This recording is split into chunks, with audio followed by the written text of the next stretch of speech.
Good afternoon.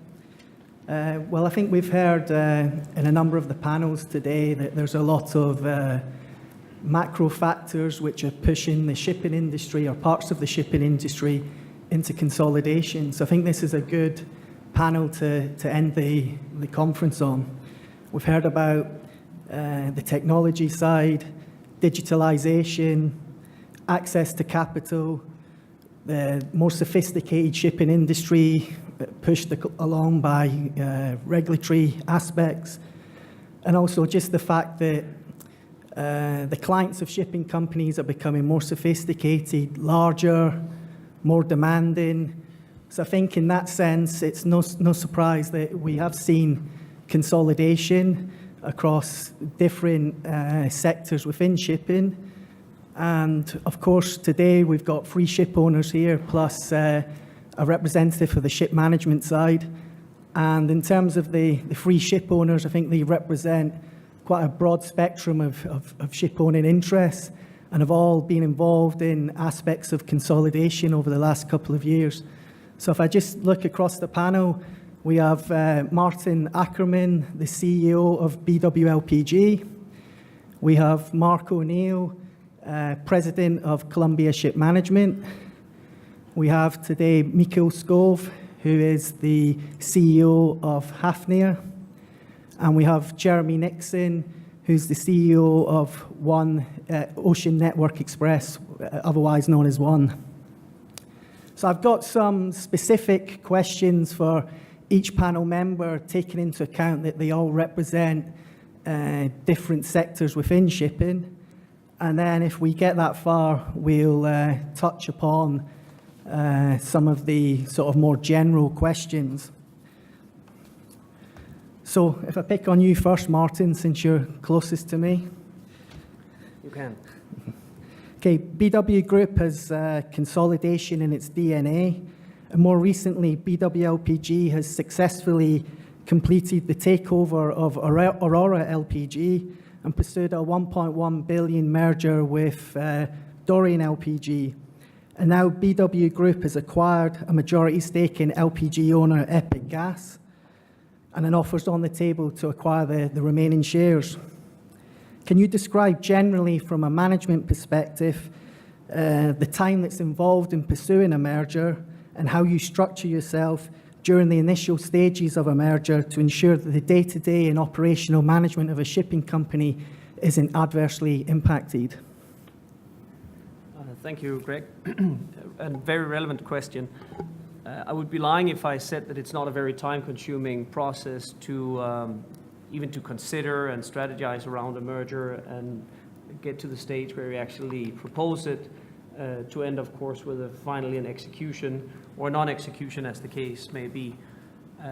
I think from our perspective, it's been extraordinarily important that the strategizing process is happening, of course, on the senior or executive management level, alongside our financial team, because often these are financially driven considerations. So there is, of course, a strategic process on why you are not pursuing a merger.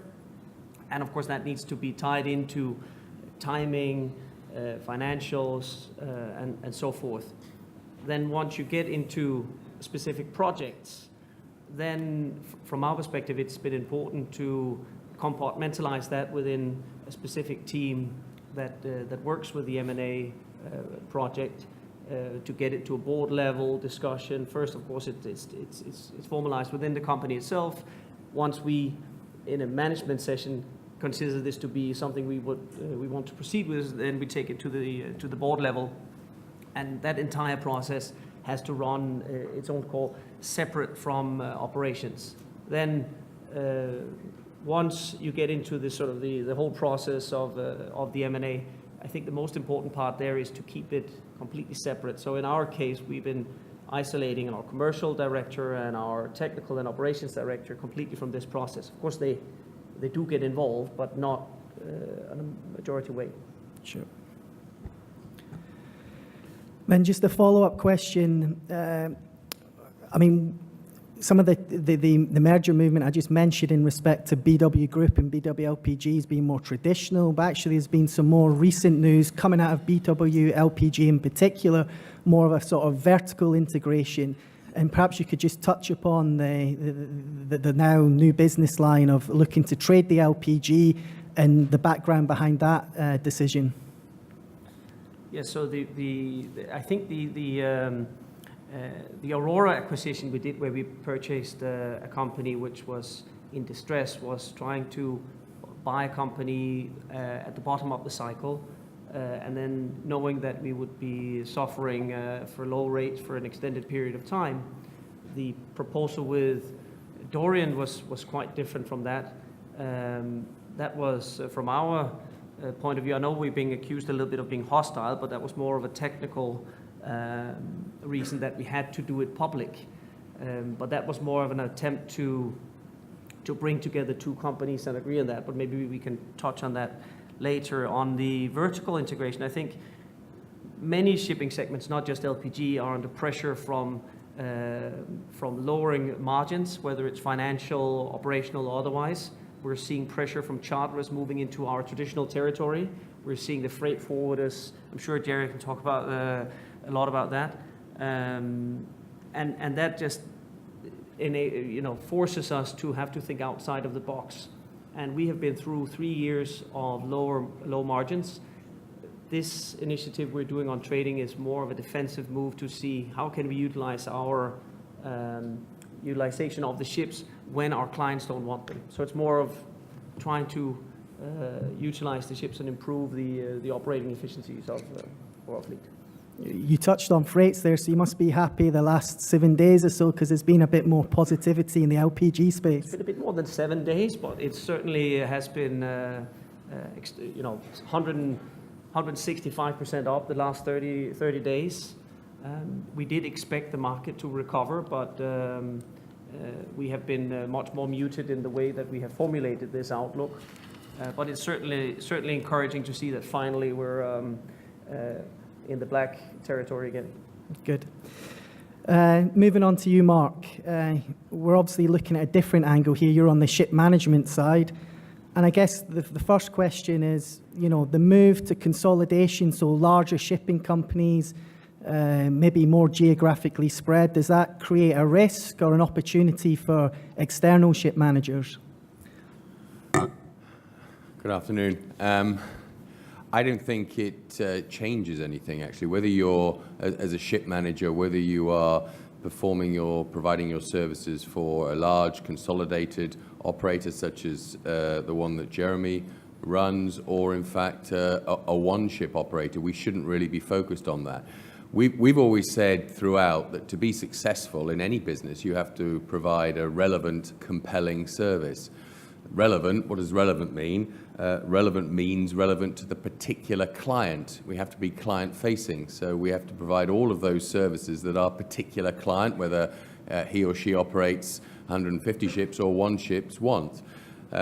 Compelling, we have to make sure we provide it at a price and at the levels of efficiency that that particular client wants. And finally, the service, there has to be a quality to the service we provide to differentiate ourselves from our competitors. So I don't think it matters. You have to give the client what he or she wants at the price and at the efficiencies that they want, and a tailored quality service. So that applies from the one ship owner right the way through to the 100 ship owner. However, I do think that as far as we're concerned, as one of the larger international ship managers, we do lend ourselves, our size and our ability to achieve the economies of scales, the efficiencies, the investments in technology, does lend itself to working with the larger consolidated companies. So I do see there is an opportunity and perhaps an ability to distinguish ourselves from the smaller managers who won't be able to put in the levels of investment, achieve the scales that we can. Not to say that there isn't still an important place for those smaller operators, but there is no doubt, I think, that some of the larger consolidated companies will want to work with the bigger partners who are, we heard today about digitalization, who are compatible on the same platforms, on the same digital platforms as they themselves and have the same service levels. So I think it is an opportunity, of course it is, but we're focusing on the smaller ones, just as the smaller operators, just as much as the bigger operators, and that must be right. And do you envisage the external ship manager industry also going through an element of consolidation? As you say, bigger clients, more demands, more focus on technology, more impact of regulatory and how you run ships. Do you see more consolidation within the ship managers? Yes, I mean, certainly in our little world of ship management, there is huge drivers for consolidation. But I think with all this talk about consolidation, one forgets that there are a number of companies starting. There's lots of startup ventures too, and that will be the same for shipping. As the big companies, the big liner companies, the big tanker companies consolidate, so too will smaller companies will come up and start and see opportunities and see niches. So yes, there is a considerable amount of consolidation in the ship management arena, as there should be. Bigger companies are able to achieve economies of scale, are able to achieve performance optimization criteria that perhaps the smaller ones can't, but there's also opportunity for those smaller companies to thrive and grow. Thank you. Moving on to Mikael. 2019 is proving to be the year of consolidation for the product sector, with the merger of BW Tankers and Hafnia Tankers in January, and the consolidation of Capital Product Partners and Diamond S Shipping in March. From the perspective of Hafnia, can you elaborate on the advantages of a larger platform, and if there's any unique features to the product sector right now that makes consolidation interesting? Yeah, thanks a lot for that. I think there are a couple of issues probably to focus on when it comes to the advantages. I mean, certainly for us, when we look at the customer landscape, there is no doubt that you're seeing a lot of build-up or consolidation within the oil trading companies that are growing and growing. And I think as far as we're concerned, you know, as a ship owner, looking at the freight environment and how our ships are employed, over the last 5 to 7 years, it's been clearer and clearer that the volatility, the geographical spread of where you trade, means that if you want to capture all the spikes on earnings, you have to be global, you have to be present. But even if you were the smartest operator in the world and were able to position your ships right geographically, you have to bear in mind all the time that clients also need you to be present at all times. So scale is more about really having the ability not to go from 0 to 100% in your presence around the world, but be able to balance the percentages in how you employ your tonnage, east, west, south, north, etc. So I think scale in that is extremely important from that perspective. So that's one of the key issues. I think at the same time, maybe just as a flip side of scale, and I think this is sometimes a bit overlooked, is that you can have a lot of theoretical consolidations on the paper, which we've seen all the time, and I think you mentioned it in your initial statement, private equity capital that are looking for optimizing their exit opportunities. But I think what one should always be aware of is just because it looks right on the drawing board, and just because you look at the fact that, you know, from a financial perspective, this is a great thing to do, you need the right people. And I think it's overlooked sometimes that scale with the wrong type of people in your organization can equally be a problem. You imagine, like for Hafnia today, we operate 185 vessels. If the market is bad and you have them all in the spot market, it takes a specific type of character to handle that type of pressure in a day-to-day handling of ships. So I think it's overlooked sometimes that you need to combine this consolidation with the right people to support the financial strategy. And touching upon that, it's not a scripted question, but obviously the first year or so of a merger is utmost important. It's trying to create, you know, efficiencies, trying to find synergies, trying to create a culture of cooperation and consolidation. I mean, how have you, you know, managed yourself? Have you got different managers with responsibility trying to bring these two companies together and to make sure that you make the most? Because the first year is probably the toughest of any merger. Yeah, no, I think that's right. I mean, obviously you've got to you have to organize yourselves internally in terms of having the right organizational setup to handle all the issues. But I think also maybe looking back already, we're only a few months into this. I think the most important thing is also to make sure you don't launch too many different initiatives at the same time as you're trying to do a merger. I think one of the key messages, certainly from my side to my teams, have been keep on focusing on running the business, because basically if you start deviating in the middle of an integration process and launch too many different initiatives, you could run the risk of people getting defocused. So I think the first 6 months is really about identify the integration issues, identify some of the key areas like IT and others that are fundamental for running the business, and then make sure you've described a long-term vision so that people know that once you kind of work yourself through the initial issues, there is a clear long-term strategy of where we're heading afterwards, but really make sure not to overstress the organization in that sense. And just one final question. The name Hafnia was maintained. Any background on, not including the BW name in the formal name, all part of the fact that it's part of the BW group? Well, it wasn't really maintained. It was called Hafnia Tankers before, but and now it's Hafnia. No, but I think joking aside, it's the rationale actually is I think is in some cases a logical one. BW is obviously a massive global international brand across shipping and many other areas. Hafnia in itself was a strong brand in product tankers.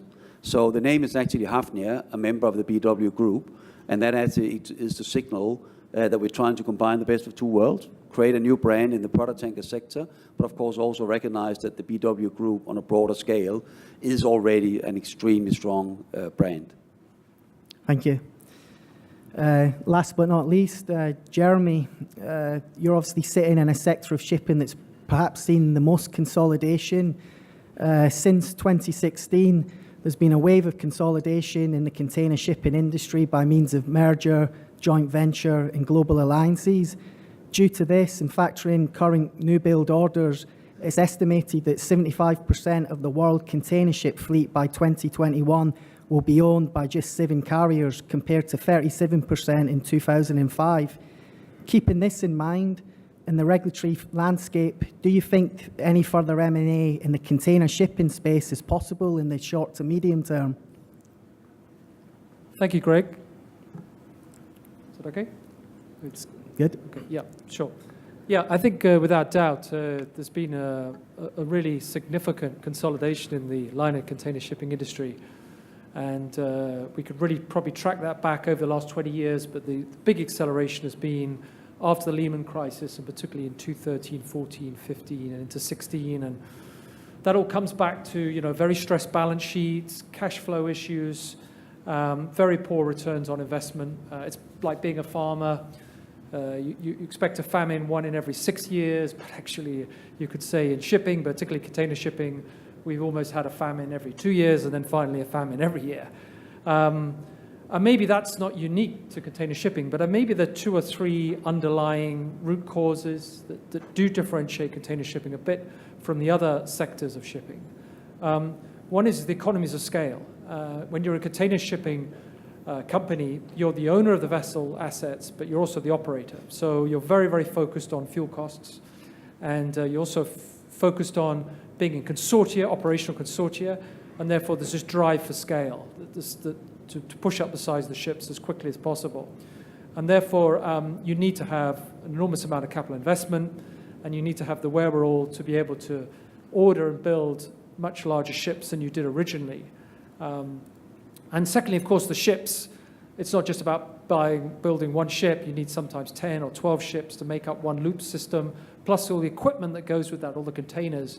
So you're looking at over $1 billion investment sometimes just to deploy large ships in a particular trade lane for a 1 weekly service.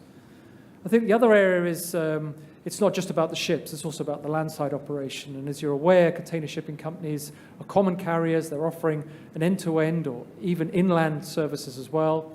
Therefore, they're very rich in terms of having a large footprint geographically within countries. Active in 120 countries in the world. We have over 250 offices globally. We have systems, we have a lot of staff, And therefore, when you start putting companies together in M&A terms, the synergies potentially are larger on the container shipping side than if you're just a pure bulk operator looking at putting fleet scale together. And maybe the third one is the drive for global coverage. I think we all see the need for global coverage generally to reduce risk in terms of trade risk and being able to deploy assets into different markets when those markets are not so strong in some areas. Yes, of course. But also on the container side, we have a lot of customers that are driving towards global coverage and want global services. They want to have one throat to choke. They want to deal with one particular operator who can cover all their requirements across multiple geographies. And then we have the equipment side. Very large fleets of equipment. So, we have over 2.5 million TU worth of equipment, and also being able to balance that across different geographies. There's a lot of economies of scale there as well. So maybe that's one of the some of the root causes behind why we may have seen a stronger, faster consolidation, particularly on the container shipping side, than we've seen in some of the other shipping sectors. In terms of getting to your point about mergers and acquisition, well, it's been a pretty significant the last 2-3 years. And obviously in the case of one, we took 3 different separate shipping companies and put those together as one carrier. That was a lot. We've seen other activities with our other competitors. You can't rule out there being more, and probably there will be longer term, but it's getting a bit more challenging. There are less free players to absorb. The regulatory is getting tighter. So maybe it's still some of the regional markets, some of the more niche carriers, there's probably more scope there for consolidation on the container shipping side. Your own sort of consolidation attracted the attention of the competition authorities. Can you maybe explain your dialogue with the US and South African authorities, and maybe give some tips for those out there who may be considering a merger that could impact competition, and how best to deal with those authorities? Yeah, I mean, it is a global, in any global M&A involving, as I say, 120 countries in the world, we have to deal with many different regulatory authorities. And obviously the key ones are the EU, particularly North America, and then also China, and also we have various individual markets in different continents as well. And each of those has some challenge, especially with the likes of putting one together. This was brand A, B, and C being put together to create a new brand D. And that is not your normal M&A activity. Normally it's a question of A taking over B and gradually merging B into A, maintaining the brand name, maintaining the competition or the regulatory, the corporate identity, the same tax authorities. And it's more a question of just looking at the market shares. But in our case, it was actually, how are these 3 companies operating today? Will there be less competition now because there's 3 brands going down to 1? And secondly, trying to understand some of the complexity of these 3 different companies also being parts of 3 larger group activities, which are also active in the transport and logistics sector. So that did provide its complexities, and I would say that in some countries it was quite clear who the regulatory authority was that was going to oversee this activity, and in other areas that probably wasn't so clear, and that maybe delayed things a little bit. But you have to work with what you have in front of you, and we did that. We got through the process, and some of those authorities took a little bit longer than we expected, but at the end of the day we got over the line and we got regulatory clearance right across the globe, and we were able to get on the implementation. Would we have liked longer time for the implementation? Yes, absolutely. And particularly in the 2 markets that you referred to, that was particularly challenging with only 1 to 2 months notice before we could actually start bringing our staff together in implementation. But that's water under the bridge. It's well behind us now. We're up and running, and we're stable and operating as normal. So thank you. And just very quickly, the choice of Singapore for the so-called 4th brand, i.e. you set up here, was there any, can you give some of the background to why Singapore? Yeah, I think all of us are very aware of the different international maritime centres around the world, and of course Singapore is one of the leading ones now. And of the three companies, all three have their parent companies back in Tokyo.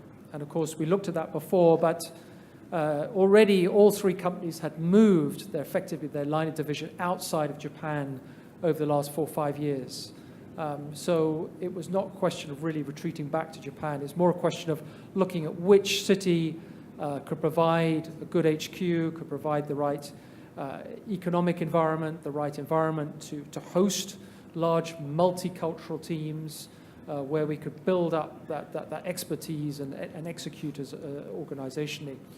And a number of players, but obviously Singapore was a significant one. Already, one of the three already had its global head office here, and the second one already had a substantial amount of activity here. So it was a question between Singapore and 2 or 3 other centers. And at the end of the day, we felt that this gave us overall the best package in terms of being able to have a good quality global head office with good capable staff in a financially astute manner. Yeah. Thank you. So some general questions to the panel, and I'll start with you, Martin. Apart from the size, age, and composition of the fleet of a merger target, what other key characteristics of a target should be considered? I think the panel more or less touched upon many of them, latest with Jeremy talking about geography, where do you place the HQ? So you want to think about location, where you can have multicultural staffs. You want to think about, of course, financial planning is very much within the post-merger strategy. I think Mikael mentioned vision, strategy, and one thing I'd like to add to that is the values of the company. So ideally, or at least when you go forward, you may not be able to merge with someone who shares the same values as yourself, but I think it's enormously important to think about how you can drive an organization forward over several continents. And one of the things is, of course, a clear strategy and vision, but even more so a value-driven approach to how you behave, how we operate together, how you create that transparency and dynamic within the teams. Sure. Mikael, have you got anything to add from the ship owning side? Well, I think maybe what you should add as well is I think you need to understand the composition of your shareholder base.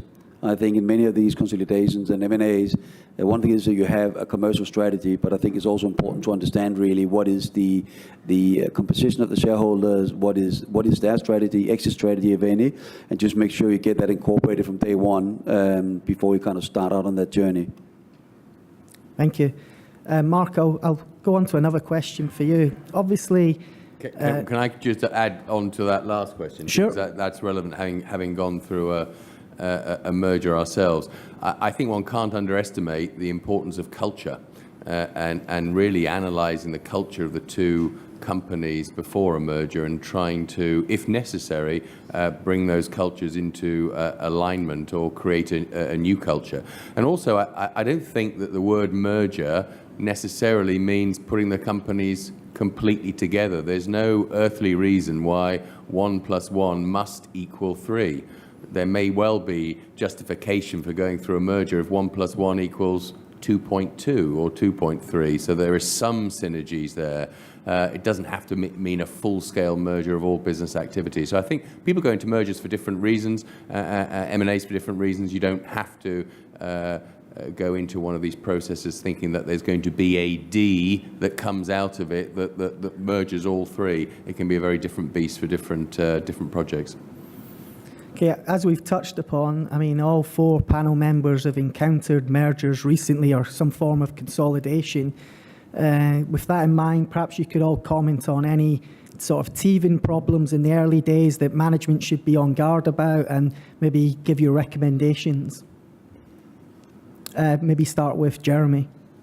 Yeah, I think there's, in an M&A cycle, there's really sort of 3 parts to it. One is your own strategy in terms of what you're trying to achieve. And you do a lot of theorizing internally, looking at which companies you want to put together and the rationale behind that. And you look at your own synergy calculations, etc. And that can take a lot of time. But you have to maintain some flexibility in your thinking. I think if you go in with just only plan A is going to work and this is what we expect is going to happen, then you may have a few surprises when you get into part 2, which is the actual negotiation, where you are actually trying to construct the M&A with the party that you're looking to take over or merge with. And the negotiation can often take quite a long time, takes a lot of thought process, a lot of negotiating time, and you may have to be a little bit more flexible in your negotiation than you might have thought back in the original preparation days. But by far the most important is part 3, which is the execution. And management teams that just focus on 1 and 2, and then kind of we got over the line by signing the deal, and don't focus on part 3, then that's when the problems will come through. And I always felt in our situation that we had to reserve our energy for really part 3, because it was going to be a very, very significant exercise, time-consuming. I can honestly say that our management team worked 24/7 for a year on the actual execution, and be prepared and think through all the types of things that could potentially go wrong in that regard. So, as Mark says, there are different ways of doing the execution, and you don't necessarily always have to bring the brands together or create a new brand like we did in our case. But we were literally having to start a company from new, and that meant new staff, new systems, new offices. But we got through the battle, and we got through the other side, and I'm pleased to say that we're a lot stronger company because of it. And I think it does, as rightly say the panelists here, that it comes back to the culture of the company and the desire of the company. And you have to maintain that positivism. You have to drive the staff and work with them in a positive way and really make them believe they can win the battle, and you'll come out the other side. And when you do, it's actually a really positive experience. But when you're in the heat of the battle, don't forget how much energy and time it uses up, and a little bit of grey hair as well. Thank you.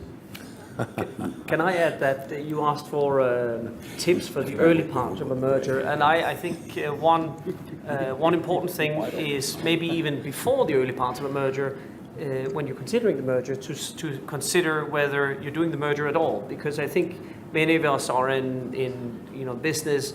Once we get fixated on a deal, it's easy to want to continue and get the deal done. And I think it's just as important to be very, very disciplined, making sure that you are completely locked in on what the objectives are with the benefits, for of course the shareholders and for the companies, and as a means to move forward on the strategy. And for example, our case here recently with Dorian, we were quite clear from the get-go that we said, unless this is concessional, unless there is agreement on both sides, then we will not push through with the merger proposal and push it through in the AGM and so forth, even though you could be sort of maybe even more fearful in that way. And we decided to say, listen, if we don't see these things eye to eye, we don't see equally on value generation for shareholders, then it's better that we don't do it. Sure. Could I just add to what's been said? As far as our experience is concerned, I would back up what Mikael said. First and foremost, it's focus on the business throughout this process. At the end of the day, there is no point in two companies merging if at the end of that process you realize that your entire client base or a significant proportion of it is upped and left because they don't like what you're creating. So really focus on the business. Be flexible. It may be that your original objectives don't remain true to the intention going forward, and it may be, as in our case, we intended to have a full merger. Now we have a merger at shareholder level, and two companies performing independently perfectly well what their clients want to do, and looking for synergies lower down on the administrative side. So be flexible as to what you're trying to achieve. Thirdly, buy-in from the people. It's all great to listen to what the shareholders want to achieve and indeed the management want to achieve, but if you don't get the buy-in from the people in the various organizations, then there is absolutely no prospect of the merger being successful. And finally, my final point is patience. Sometimes mergers take longer than originally anticipated. And Jeremy quite rightly said he would have liked to have more time. Sometimes time is what is needed and can perhaps make an unsuccessful merger into a successful merger if you allow yourselves that time. Thank you. Perhaps the last question then for the panel. As we all know, shipping is capital-intensive industry. Can you elaborate to what extent financial advisors and investment banks have been involved in your respective consolidations? And then separate to that, to what extent did you consult with your existing ship financiers, so your mortgagee banks and that of the target, given that a larger consolidated company may pose them difficulties in the sense that they're risk weighting on a particular segment in shipping, or the combined merged entity may be not what they necessarily had in mind when they did the original deal. If I just start with you, Mikael, please. Yeah, I mean, I guess it again, it depends a little bit on what kind of situation you stand in when it comes to your first questions about financial advisors and how your interaction with the banks are. I mean, I think in any process, particularly if it drags out, it's always, I think, a good idea to have an objective voice in the room. And I think when it comes to Hafnia and PW, it wasn't really, an advisor wasn't really needed to come up with the smart idea of merging the companies. But, and actually the landscape was quite obvious what was going to happen in the product tanker sector. But I think what had happened was that lots of people had been talking, trying to merge, consolidate, create bigger platforms, and nothing happened. And I think part of the reason was that it went into circles and you kept on having the same people voicing the same views, opinions all the time. So I think financial advisors, for one part of the question, I think was important for us, more to put that objective voice in the room, to make everyone calm about what is being said, why we're doing it. And secondly, of course, also, quite frankly, in these processes, you need someone to process data and make sure that you keep speed in the process whenever that is needed. So that's for one side. I think on the banks in general, without any doubt, discussions with the people that finance your business is obviously extremely important, and something that we discussed prior to the merger a lot. I think it's another advantage that maybe we haven't touched too much about, is the consolidation scale in today's world also give you and should give you the capability of competing on your cost of capital. This is a differentiator which we 10, 15 years maybe didn't think so much about in shipping, because basically we were used to getting finance for everything we bought at a kind of standard terms. Now it's becoming a massive differentiator in our business. So I think from a perspective of going forward and consolidate, this may be one of the biggest advantages as well. Get your banks involved, make sure they are comfortable with your long-term strategy, and more importantly, try to see if you can improve on your terms, offering a high amount of security. Jeremy, anything to add? Not really. I mean, obviously, the financial advisors and your banks are absolutely critical to any M&A activity you do, and you must involve them as early as possible and keep them updated throughout the transaction. Thank you. Martin?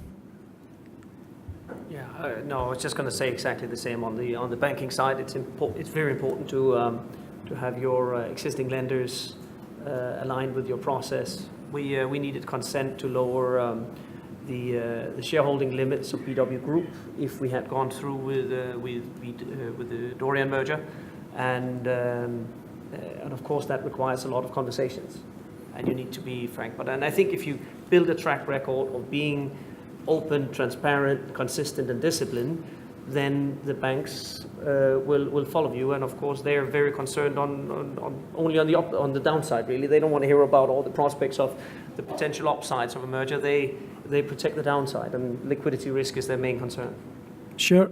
Well, we're within the last minute. Maybe I'll just ask a very quick last question. I mean, in each of your respective sectors, do you envisage more sort of consolidation over the next 12 to 24 months, or you're not sure? Martin, why not pass it along to you? I still think there's room for consolidation in our segments. Where it's coming, I don't know. I mean, we continue to look at opportunities, but we don't have to do anything. We have a good platform, and we keep on building that. Mark, any comments?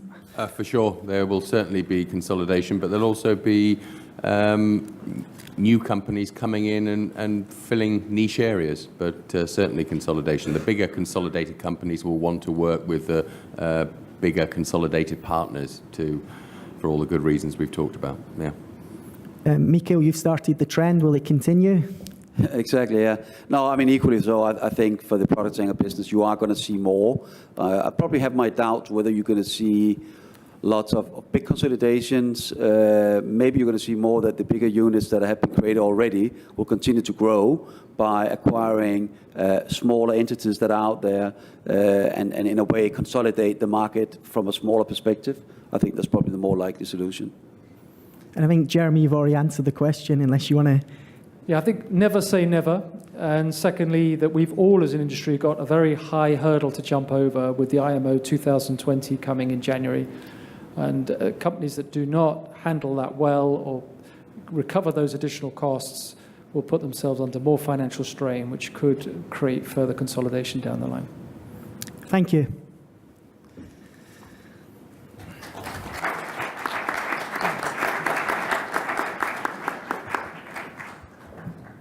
Greg, thank you very much.